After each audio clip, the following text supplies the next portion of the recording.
Welcome to the Smoke and Rope Podcast. I'm your host, Ryan Basore, and today, very excited to have on Tim Adams from Manor, one of the top accounting firms in the area, region, and all over the country. So, Tim, thanks for being on today. Thank you very much. Great to have it. Happy you guys have me. All right, cool. As always, my two co-hosts, Kevin, Truu Cannabis. Kevin, what's shaking today? Oh, not much, man. Trying to beat the heat. It's kind of warm down here today. I hate to be complaining, but finally some nice weather, so I'm not complaining at all. It's great. Yeah, I'm gonna say we got the AC kicking in here, so my office is somehow always the hottest. And Tom, all right, let's hear what's going on up in Kalkaska. Oh, a little overcast today, but a busy day on the farm. Got a lot of stuff going on. New equipment getting installed. Our new building is open and up and running with plants, so we're Congratulations. pretty excited. Yeah. Yeah, there's some wonderful cake crasher that's going to redemption bags that's going on right now too. So Yep. That's happening right behind me. Yep. that's getting a very welcome response from the good. people. So yeah, I'm excited about that one.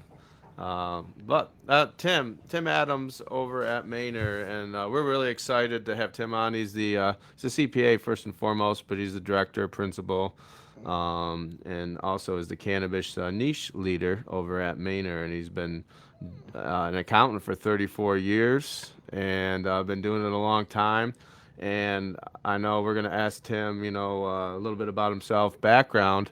But I'm really excited to hear about right off the bat is like Maynard's journey into cannabis because we with Tom and Kevin we're used to getting kicked out of banks. We're used to be called names. We're used to people shun us a decade ago. And every time somebody would come and say we're gonna do cannabis, it's like such a big deal. It's a big deal. We remember it. So I always like hearing why and it's just a great example of how cannabis and ancillary businesses and acceptance. So, Tim, thanks for being on. Please tell us a little bit about yourself, and let's get into that story. All right. Well, as you can tell, the longer you're in this CPA profession, the more titles they give you and things to tack on the back of your name. So, I was born and raised in Jackson, Michigan. Maynard Costerisan's main office is here in Lansing, Michigan, so I didn't end up too far from home. Went to Michigan State University and stayed in the area. So as my wife and I always would say, we're far enough away from home. We can't just show up unannounced, but close enough we can get to everybody if we need to. So, um, and now that our kids are all grown and I'm actually a grandfather, so I know how that feels now. I'm on the other end of that spectrum. So that's how life progresses. A little bit about Maynard Costerisan. We're a full service accounting firm. We're about 145 people spread around actually now in the country because of the COVID. We've got people based in Colorado, North Carolina. Just recently lost somebody who was out in the Oregon area, I believe. But it's one of the interesting side effects, if you will, in the business world is it's expanded our geography from Lansing and Grand Rapids area. We have a small office in Toledo also, but for the most part, we still are Lansing based, and we're just kind of in the middle of the state, so we're in a good location for this industry in Michigan, and it's an interesting industry, and it's a lot of fun. So I know you wanted me to share a little bit about how we got to the decision to get Yeah. into cannabis, and interesting as it as it was, I was approached by a longtime client who had a very successful business, and they sold their business, and he said, "I want to get into this industry. Do you want to go along?" And I said, "Well, I've got a few partners I got to check with first, but I'm in because I know you're a good business person, and I know you'll be a success, and I'm very comfortable working with you." And I've been working with them for about 22 years at that point. So in 2016, we kind of moved forward, and it kind of started slowly. I did go to the partner group, the board of directors, and I said, "Are we going to be willing to do this?" And I can't say that everybody around the room raised their hand immediately. There was a little indigestion, I think. It might have been right after lunch, I don't know. But there was a little concern, and even with our association here in Michigan and our licensing, that was a concern. We've been assured, over the years, though, that's been, Michigan's accepting of it from the state level.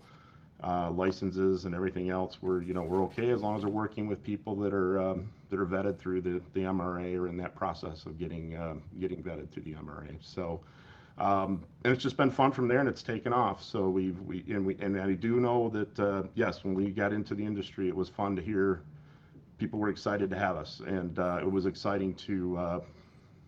It was very exciting to be welcome like we were. So it was good for both sides.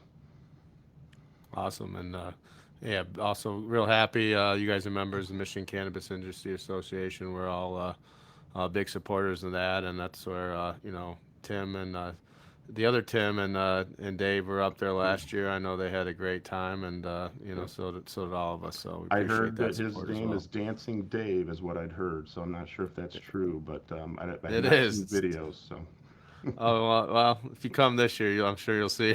yep, I'm sure. I'll make sure I have my phone on with my camera too. Hey Tim, this is Kevin over at Truu Cannabis. Kevin. We good.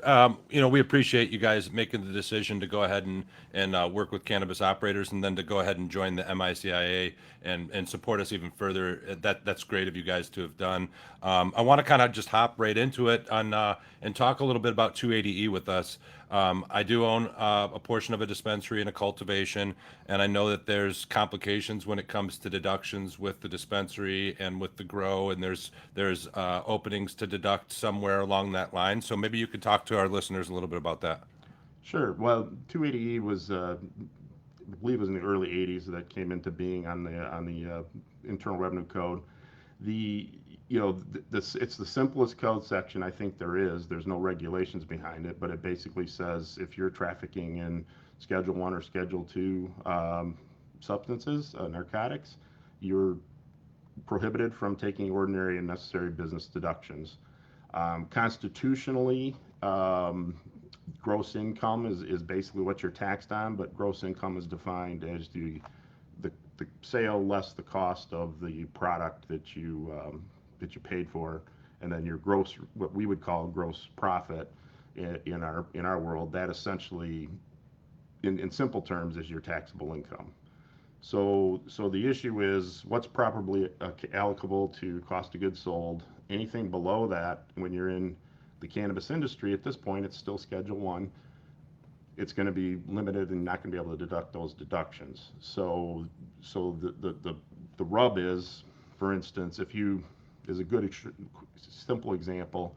If you have $200,000 in gross receipts, $100,000 into your cost, you got $100,000 gross profit, take a 30% tax rate, that's your tax. Where if I had another $100,000 in ordinary necessary business expenses below that, my marketing, my various backroom office expenses, things like that, add up to $100,000, I'd have zero taxable income. So you can see, just in that simple example, you're paying $30,000 in taxes. Somebody in a different industry is paying no tax. So that's in simple terms. So it's meant to be prohibitive. It's not focused at the cannabis industry itself. It's focused at drug trafficking, which currently under the federal law is defined as cannabis fits into that definition of Schedule 1. So probably a simple fix if they want to make that change at the federal level. It'd just be delisting it off Schedule 1, and it would drop out of that code section, would no longer be applicable. So easily fixed, not as easily to talk about fixing it, not as easy obviously to get it done legislatively. But that's really that's really 280 in a nutshell. So very prohibitive is intended that way because the federal government felt like, well, they shouldn't benefit from keeping good books and records if they're trafficking in an illegal substance. So that's the roots of it, and I believe there's actually a case that caused the reaction of 280E, where somebody who was in some illegal activities, they kept really good books and records, so when they went after their taxes, they weren't able to do anything about it, and Congress was appalled by that. So that's where the whole thing came into being. So fast forward, this many years forward, and you've got a whole industry. Pretty much more than half the states have some form of legal cannabis.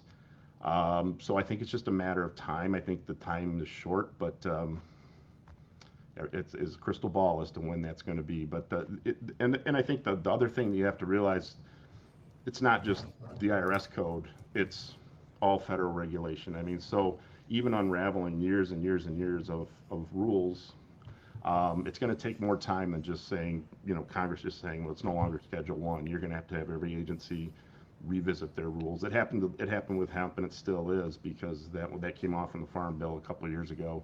And once that was delisted off of that, everybody said, well, it's simple now. Hemp is legal. We can produce the CBD. It wasn't that simple, because then you had every other agency saying, wait a minute, we've got regulations that we have to adjust. And I think they're still working through that. And not my purview, but just articles I've read and things. Yeah, it seems like at the federal level, there's a lot of discussion happening around cannabis, obviously, and it's of course it's the hip issue with politicians for the most part. A lot of states coming online, and the Safe Banking Act, which is great in and of itself, doesn't do anything about 280E. And as a cannabis business owner, 280E is probably the most prohibitive thing that we have to deal with. It's the reason why provisioning centers have to charge so much for product. It's the reason why we have to charge a certain amount to make our margins work. And that's money that could be going into 401ks, reinvestment. It could be community outreach, all those things. And I don't know if people really realize that until you get into it and you get a proper CPA involved, and they're like, oh, pump the brakes. You may be making all of this money, but actually you can't deduct much of it. It's the past few years have been really eye-opening in that. And it seems like unless we get things legalized at the federal level, at least Schedule 3, but that just seems really silly. My question also is, do you know if companies that sell Schedule 2 drugs like morphine, if you produce morphine as a pharmaceutical company, the proceeds from your schedule, are those subject to 280E because they're a Schedule 2 drug? I actually don't know the answer to that. That's Nobody's been able to answer that question for me. I would say that my guess would be there's some sort of carve out somewhere in the world, but that's really a legal question beyond my Sure, of course. understanding. Right. Just sending it out into the universe, I guess, at this point. That's a real good point, Tom, because and what I've been hearing people talk, and you think about it, like people like, oh, the federal government is going to want to legalize it now to get the tax revenue. Well, you think about it, the federal government's getting a hell of a tax revenue already from 280E right now, and like maybe when it's legalized, they get a little less of a cut. There's that angle of it, but.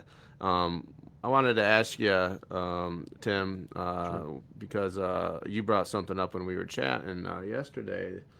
That's really fascinating. You guys do software as far as the accounting, and you have a great program. But you brought up a point about Quickbooks that it's the first I heard about it, and I mentioned it yesterday and got some responses from some people. So maybe you want to tell us what's going on, and it's eye-opening because most people we know use Quickbooks. Yeah, I mean, most small businesses in any industry, they start out, and in this day and age, you're just, immediately out of the gate, you're pretty much using a software package to do your accounting. And I haven't seen anything directly on this, but as far as their payroll module, if they find out you're in this industry, they'll ask you to leave the platform, and the rumor has it, and I've seen it a couple different places, and in some cases it's been competitors. So, but I think there's some truth to it. They're also looking now at auditing their QuickBooks account, their clients, especially their online version, their cloud version, and potentially removing those from that platform if they deem you're in cannabis, and they haven't come around to that. Now, it's not a slam on QuickBooks. It's just their policy, and they're working through that, much like the banks are, and some banks are coming quicker to the table than others.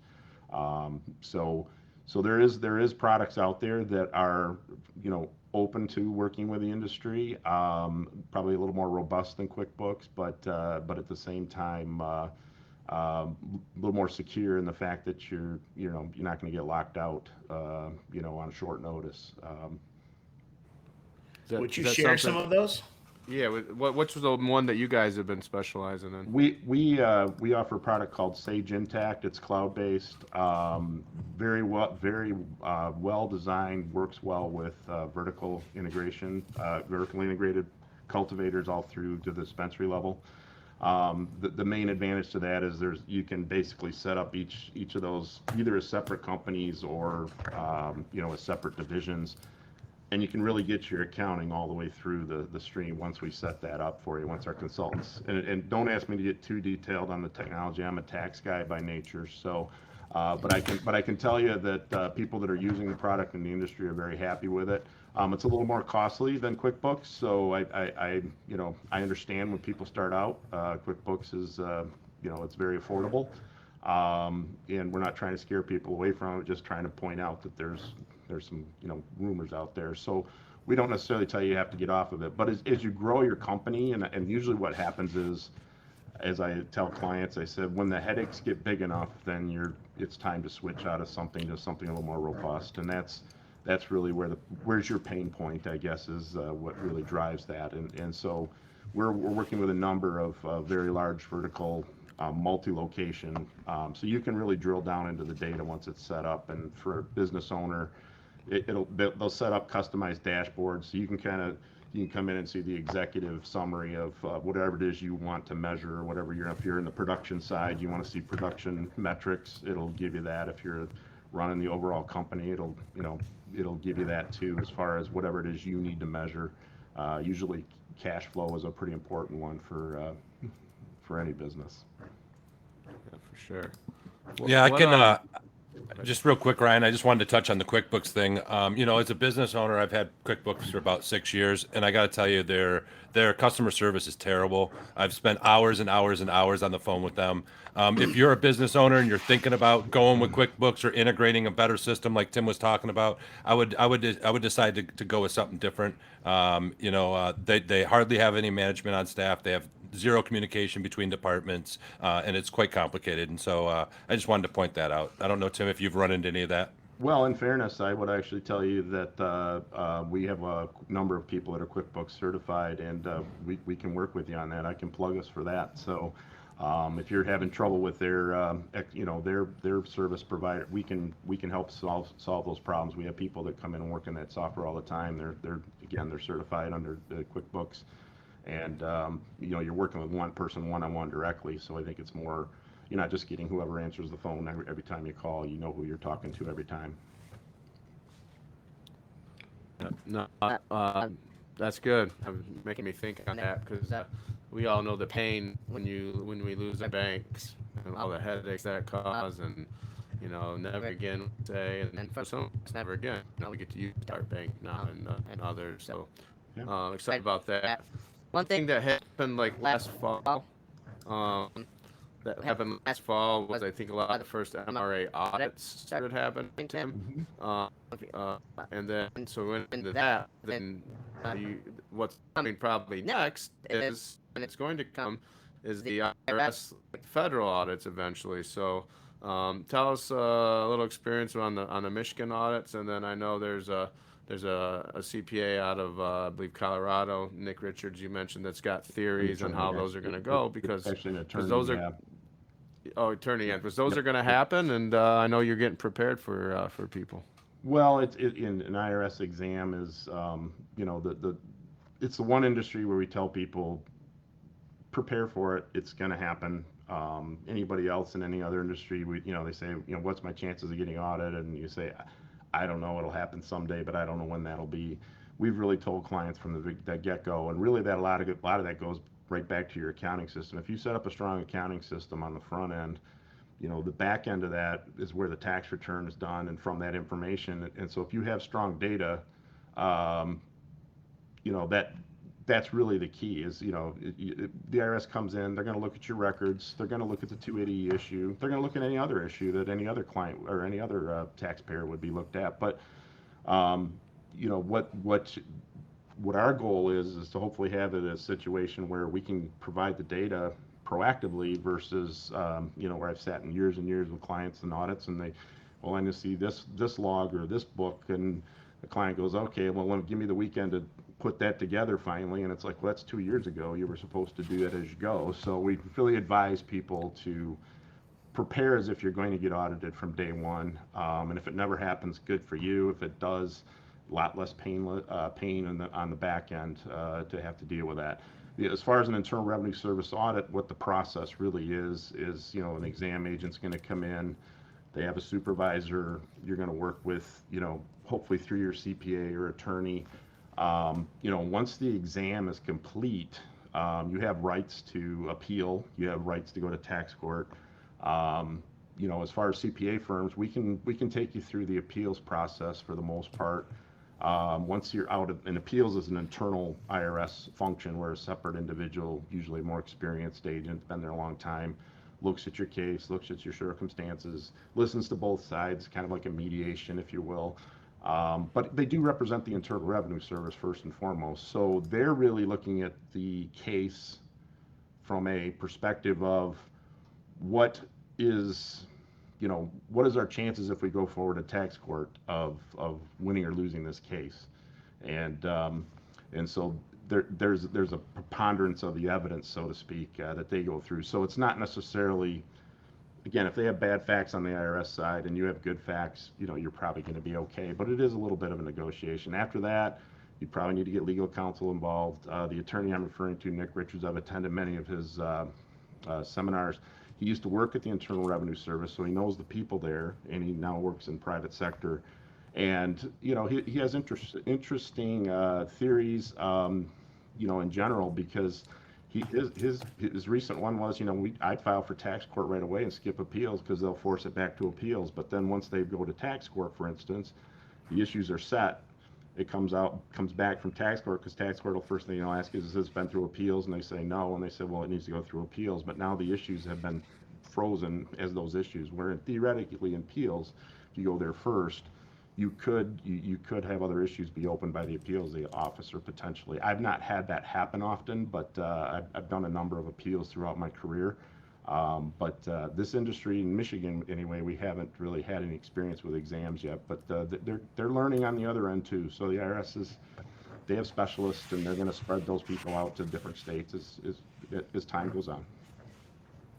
Just legalize it, take all that crap off the plate as far as, all of the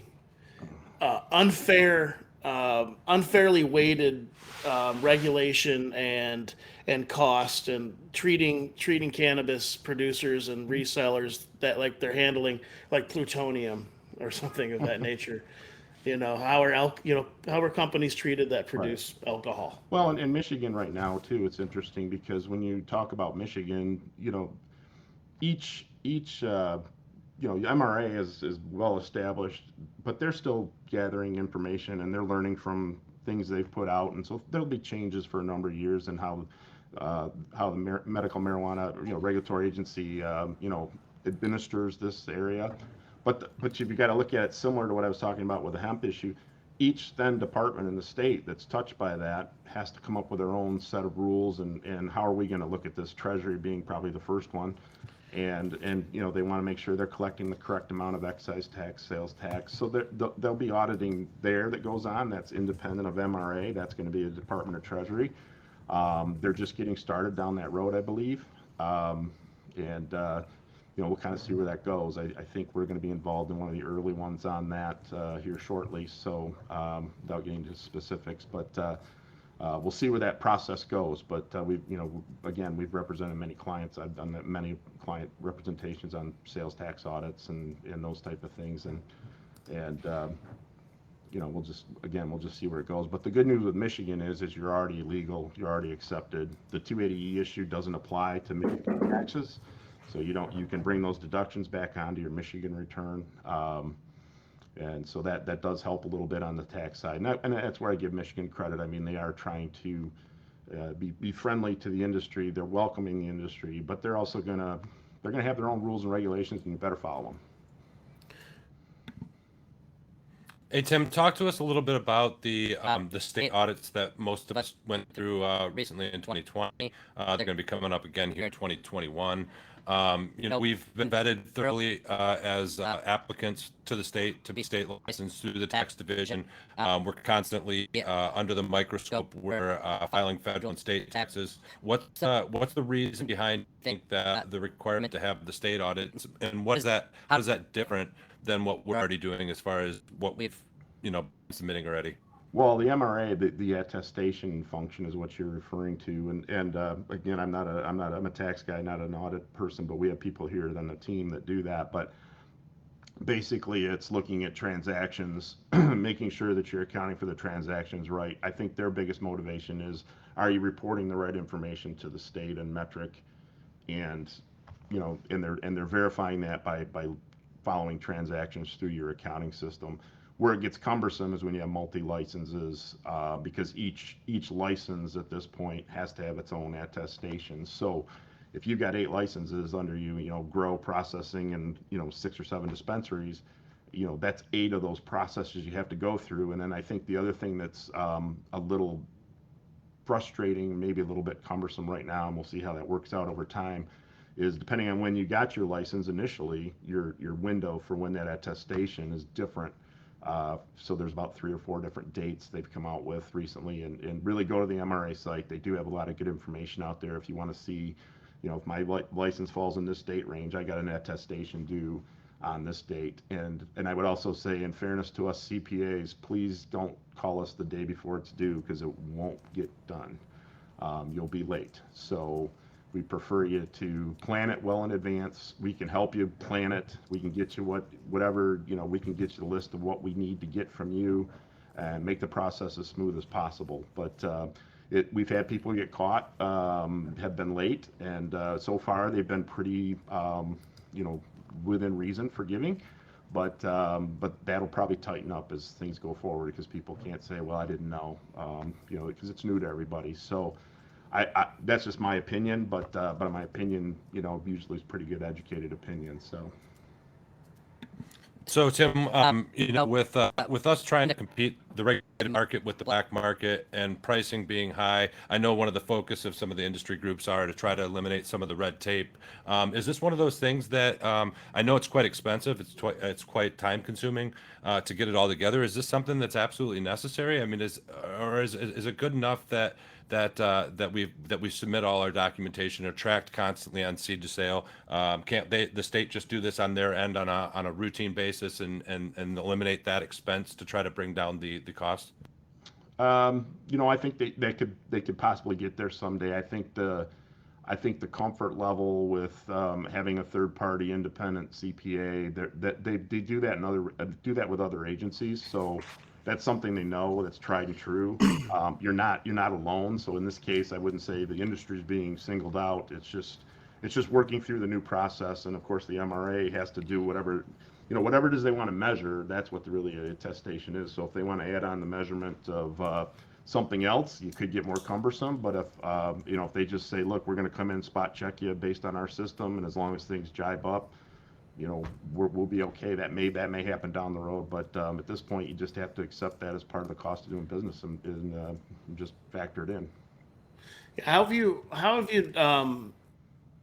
relationship with the MRA doing these AFS statements for companies? Because it has to be a third party to the CPA of the company involved. There's nobody that's making any kind of management decisions, right? So a third party, and it's a statement that it's like you're saying, an attestation.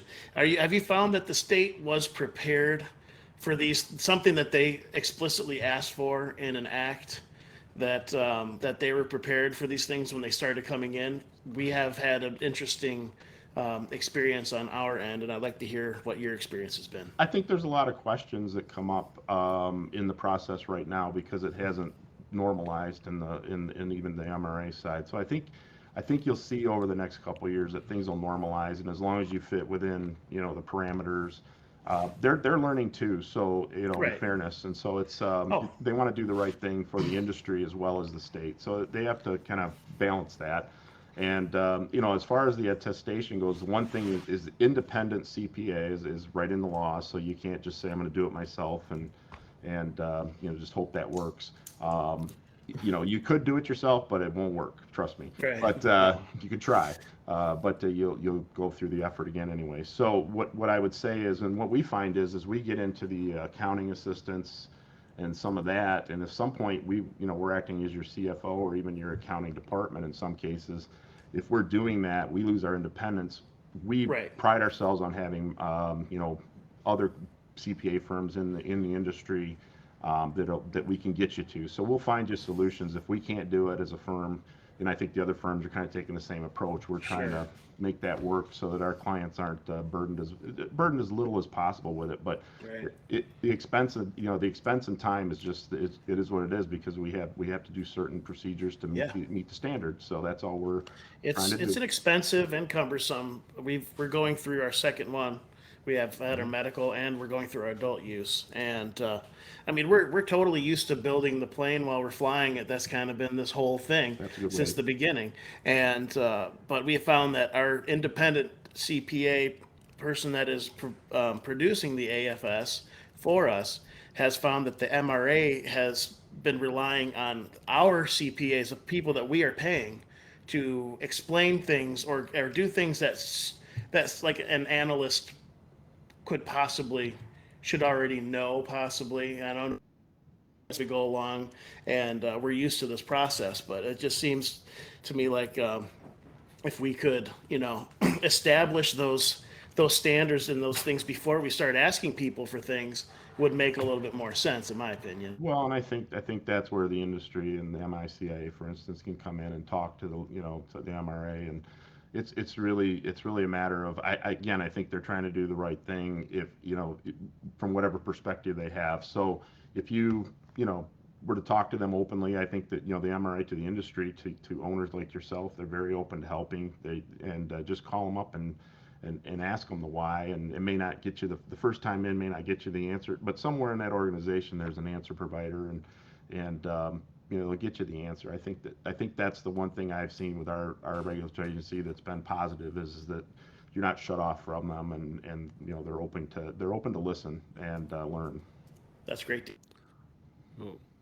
Hey Tim, any I guess what you're able to share? I know there's confidentiality, but randomly, any funny anecdotes, funny stories from the experience so far, like pitfalls people fell in, or successes, or anything like that? Well, I think the one you touched on earlier, I'm surprised by a number of times when I get a call and somebody will say, I'll say, well, you've got to deal with a 280E, and they'll go, what's that? And I'm thinking, boy, of all the things you'd want to know, your tax situation, that it's an expense of the business. It's a budget item. It's usually a pretty good percentage of any budget item in your return. But to not have any knowledge of it is sometimes a little. And I'm not saying you have to know the ins and outs of it. I'm saying just to even know that it exists. I think I think there's some.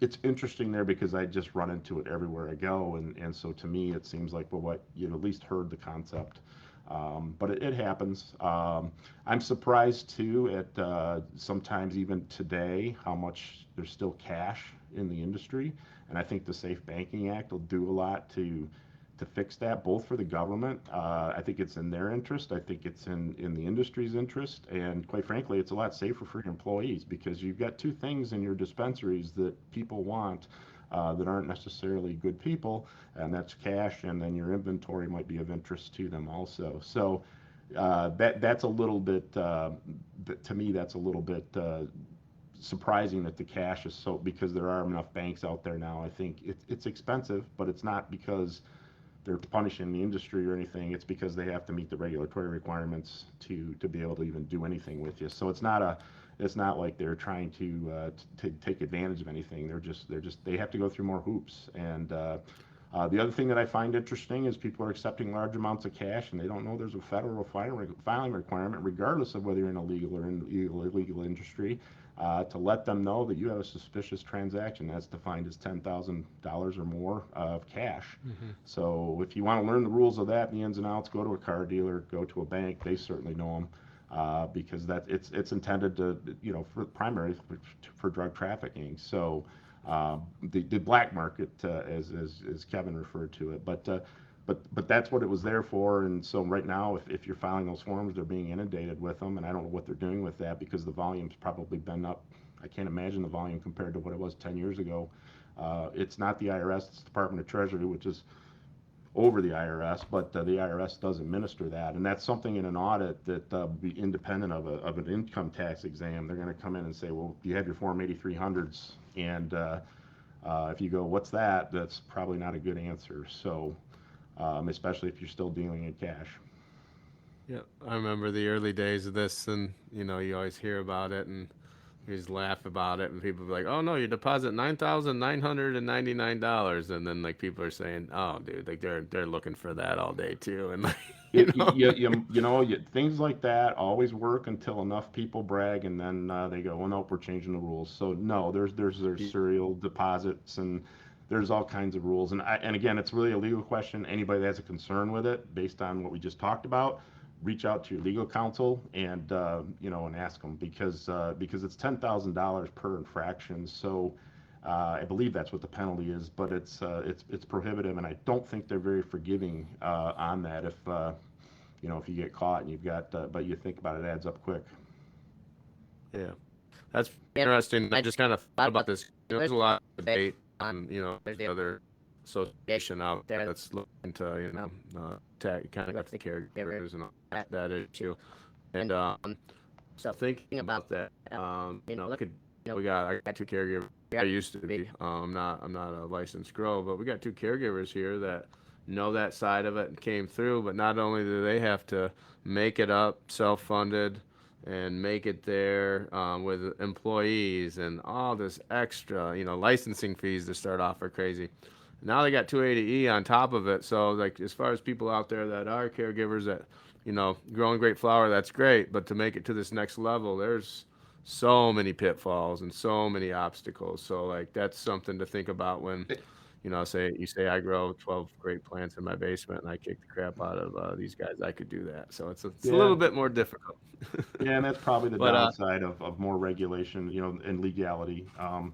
There's every side of a coin has two sides. So, yes, that's true. I think there though, if you have a good product and you can bring it to the industry, they'll find room for you somehow. I think the For micro sure. business concept, we didn't really talk about that today. I think that's starting to get a little traction. We do work with a few people in that area, but that's an interesting concept, and I think that has some promise for somebody trying to break through that barrier, so to speak. Yeah, I'm excited about that. I know I know we're gonna have you back on next quarter, and there's gonna be more movement on micros by then, so that's gonna be a great topic. But man, I tell you, time's fine, and you have you got insurance on the mic, and we get messing around with the county. And would think it's not as the most exciting. I've never seen these guys so ready to ask questions today. So some great free advice. But I appreciate you being on. But All right. everyone say bye and wrap up. So Kevin, why don't you start us off? Yeah, Tim, thanks for being on the show. We appreciate your support. It's one of those things that, like you said, Ryan mentioned, like, people don't really think about that or laying their business plan as to how things are going to operate. It's enlightening to hear some of the bad stuff. I've been in this industry for, going on 20 years and really been a license now for the last 3. But I'm learning every day, and there's a lot to take in, and we need people like you. And so thank you very much. Real quick before we let you go, let me tee it up for you. How can people get in touch with Tim over at Costerisan, at Maynard Costerisan? Our website is Maynard Costerisan or MaynardCPA.com. So ManerCPA.com. My email is TADAMS MaynardCPA.com. And you can call our main line is 517-323-7500. I have my direct line. You can find me online at our website. I'm one of the principals at the firm, so you'll be able to find my profile and I believe all my direct contact there. You can probably find me on LinkedIn too. I wasn't gonna ask you, when's the last time you updated your picture? I'm doing that in about 20 minutes. All right, cool. Not kidding. All right, cool. Tom, Tom, how about They must have looked at my okay. picture and said, "That's not him." So they told me that. I kind of like being 32 forever. Oh It's the man. beauty of the internet. Hey, Tim, Yeah. thank you so much All for right. being on the show, man. I never thought, like Ryan was saying, I never thought I was going to have this much interest in talking about, accounting and taxes in my life or anything. I got into this to grow cannabis and spend most of our time talking about things like insurance and taxes. And I get really fired up, and I appreciate you answering our questions and Sure. keep fighting the good fight for us, man. All right. Thank you. So, Tim, obviously, there's a lot of industry professionals that listen to the show. Any final thoughts for them or anything to say before we take off? I would say the point of today's show was find a good CPA and work with them. Communicate with them, because that's probably the biggest thing is if we don't communicate back and forth, we don't know how to solve a problem through a crystal ball. So we need to know if you have issues. Our approach has always been at Maynard to, if we don't have the solutions within our walls, we'll find you an answer and we'll find you a solution provider. So just talk to us and and tell us what we need to know, and we'll give you the best advice we possibly can. Uh, I learned actually quite a bit today, and that's always exciting. That's one of the benefits of having a podcast. Get to talk to all these people that are leaders in the field. So I really appreciate you coming on, and like you said, we really appreciate Maynard jumping in and the support of the MICIA and deciding that that's the group you want to support. We're really big on it, and we're excited. And just anyone out there, that's the big thing. You're in it for the long haul. Like, don't sacrifice some what you think are going to be some short dollars now for down the road, because we got to be prepared. So, with that, really appreciate it, everyone. Great show, and I'll see everybody next week. Thank you. See you guys. Thanks, Tim.